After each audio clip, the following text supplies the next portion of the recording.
Et donc une nouvelle polémique, elle concerne cette fois Jean-Luc Mélenchon, critiqué de toutes parts pour son voyage en Amérique latine malgré la crise sanitaire. Je vous rappelle que les pays d'Amérique latine, dont la Bolivie où il est allé, sont particulièrement touchés par le variant brésilien. Et puis il y a cette photo, je ne sais pas si vous l'avez vu passer, où l'on voit le patron de la France Insoumise, bras dessus, bras dessous, sans masque, avec André Saros, candidat de gauche récemment battu par la droite à l'élection présidentielle en Équateur. Qu'est-ce que vous pensez de cette polémique? Est-ce que Jean-Luc Mélenchon a eu raison de maintenir son voyage en Bolivie? Avant de vous donner la parole, les vraies voix, Stella, Philippe David, Philippe Bilger, j'aimerais qu'on écoute la réaction du député La France Insoumise du Nord, Adrien Quatennens, qui tire à boulet rouge sur la majorité. Tout le monde se soucie de la question sanitaire et peut-être même de la santé de Jean-Luc Mélenchon, et je vous en remercie, mais il est dans un pays où l'épidémie circule moins qu'en France. La Bolivie a fermé ses frontières avec le Brésil avant la France. Et quand Jean-Yves Le Drian, il y a quelques jours de ça, Jean-Yves Le Drian est en Inde où l'épidémie circule beaucoup plus et explose, je ne vois pas que les gens s'en soucient. Quand la France va atteindre 100 000 morts de l'épidémie de Covid, je ne crois pas que le problème ce soit les déplacements internationaux de Jean-Luc Mélenchon, et la majorité ferait bien de balayer devant sa porte. Alors, Philippe David, ce voyage en Bolivie, est-ce qu'il a eu raison de le maintenir, Jean-Luc Mélenchon? Non mais attendez, c'est pas moi qui dis qu'il faut que les restaurants ouvrent et qu'il faut qu'on vive, qui veut dire que Mélenchon, c'est pas bien que soit allé en Colombie ou en Bolivie. Ouais. Excusez-moi, aux dernières nouvelles, il n'y a pas de cluster Mélenchon. Non. Voilà. Quoique permanent, peut-être. Donc, je trouve et puis j'imagine qu'il a pris toutes les précautions, Jean-Luc Mélenchon. Oui, j'espère. J'imagine. Non mais j'ose espérer, mais c'est une polémique qui n'a vraiment aucun lieu d'être. Aucun lieu d'être, franchement. Il est allé, alors, c'est sûr qu'il serait allé au Brésil, au milieu de la foule, sans masque, etc., dans une zone particulièrement touchée. Je crois que la grande ville brésilienne la plus touchée, c'est Manaus. Je dirais, évidemment, c'est assez fou. Mais là, je vois pas où il y a problème. Ouais. Alors, eh bien, je Philippe rejoins Bilger. totalement Philippe très bien. David, qui a fait preuve de mesure et de modération. Comme toujours.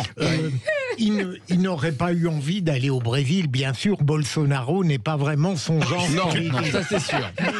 C'est vrai, on devine bien qu'il a toujours la même appétence pour certaines personnalités d'Amérique du Sud. Et je rejoins totalement Philippe, il faut arrêter 2 secondes maintenant.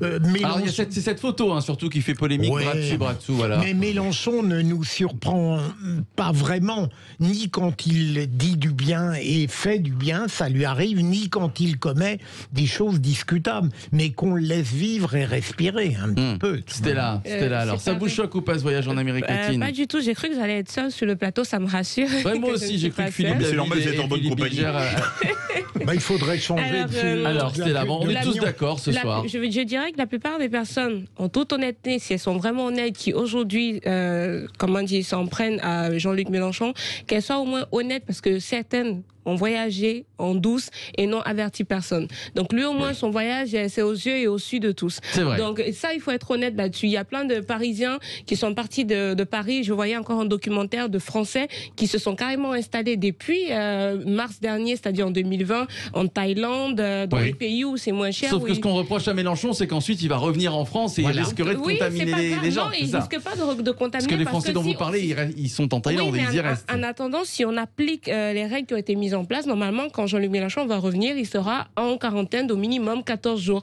Normalement, c'est ce qui est prévu. Donc, comment est-ce qu'il contaminerait s'il est en quarantaine, s'il respecte les règles, s'il est contrôlé et tout ça et tout ça. Donc, franchement, je pense que c'est la montagne qui sera bien mis en quarantaine comme tout le monde, Jean-Luc Mélenchon, qui va s'isoler. J'espère. Sûrement. Ah bon, on va pas lui faire un procès d'intention pour l'instant. Voilà. Donc, on pense et on croit qu'il va respecter les règles comme tout le monde. Philippe. Vous imaginez un cluster Mélenchon à l'Assemblée nationale, mais on l'enverrait au tribunal pénal international pour guerre bactériologique. Faut être sérieux, là, il va se mettre en quarantaine, il va attendre 8 jours et revenir. Le plus intéressant, c'est de savoir pourquoi il a une telle passion pour ces populistes, ces leaders, certains charismatiques. Est-ce qu'il cherche des modèles pour la France? Mais ça n'a rien à voir, quoi. Non, surtout quand on voit les sondages qu'on lui octroie, qui sont de plus en plus bas. C'est vrai, c'est vrai. Il fait moitié moins qu'en 2017. Non, un tiers de moins. Un tiers de moins. Il a fait 18, il est à 12. Mais le truc, c'est que on serait bien évidemment surpris s'il arrivait dans ces pays-là et qu'il rencontrait des gens de la droite ou de l'extrême droite dans ce pays-là. Donc il n'est que dans sa ligne politique et sa ligne de pensée. Donc il est cohérent envers lui-même et envers son électorat. Oui, mais c'est dommage d'aller à l'étranger et de ne pas être capable de pluralisme. Imaginons que je sois Jean-Luc Mélenchon. Oui, tiens, imaginons. J'ai envie de rencontrer énormément de personnalités politiques. Mais ça, dès lors qu'elles veulent me voir. Il est absurde dans la vie intellectuelle, même dans la vie internationale, il est absurde de ne discuter qu'avec les gens qui pensent comme vous. Ah, je suis entièrement d'accord avec vous, Regardez Philippe. La richesse de nos entretiens avec Philippe David. Il a failli m'assommer avec le plexiglas, mais c'est pas grave. Pour le coup, là, je suis entièrement d'accord avec vous, parce que vous êtes un intellectuel. Mais Jean-Luc Mélenchon... là, vous allez très loin. Non, je ne suis pas méchante, vous allez comprendre pourquoi je le dis. Jean-Luc Mélenchon est un politicien, il est peut-être un intellectuel, mais avant tout, c'est un homme politique. Et malheureusement, si déjà nous autres, qui sur les réseaux sociaux, pouvons de temps en temps être d'accord avec Marine Le Pen et on nous taxe de fachos ou de racistes, imaginez des hommes politiques qui auront, par exemple, le courage d'aller rencontrer d'autres personnes qui pensent pas forcément comme eux. Ils seront taxés de pire que ça. Donc, parfois... D'accord, donc c'est de la stratégie, c'est ce que vous dites, en fait. Pas seulement, c'est à cause des positions qu'ils ont... Voilà, c'est l'image. À cause des positions qu'ils ont l'habitude de défendre sur les réseaux sociaux, ils ne peuvent pas s'octroyer le luxe de rencontrer des personnes qui pensent contrairement à elles. C'est vrai que Philippe Bilger, votre image vous importe peu, ce qu'on dit de vous. Mais voilà. Moi, la seule image à laquelle je tiens, c'est le fait de demeurer fidèle à ce que je suis. Ouais. Exactement. Et donc, avec beaucoup d'erreurs, mais au fond, c'est ça la seule fidélité à laquelle on doit tenir. Jamais Philippe David ne m'a déçu. Mais vous avez entendu quand même, Stella vous a qualifié d'intellectuel. Oui, elle a raison. Elle a raison. Elle a raison. Oui, vous vouliez rajouter, Philippe David, un bon mot sur Philippe Bilger, non? Non, je voulais dire que faire une politique pour un voyage en Colombie, c'est quand même un peu fort de café. Oui, voilà, je savais qu'il y avait un jeu de mots dans l'histoire. Je savais, moi aussi je l'ai vu venir. Je m'en doutais. Allez, on s'arrête un court instant. Soir, ça va être un festival. On s'arrête un court instant, les vraies voix reviennent dans quelques minutes. Pour la suite, c'est le premier débat, notre premier débat, et le cap symbolique donc des 100 000 morts qui pourraient être officiellement atteints ce soir.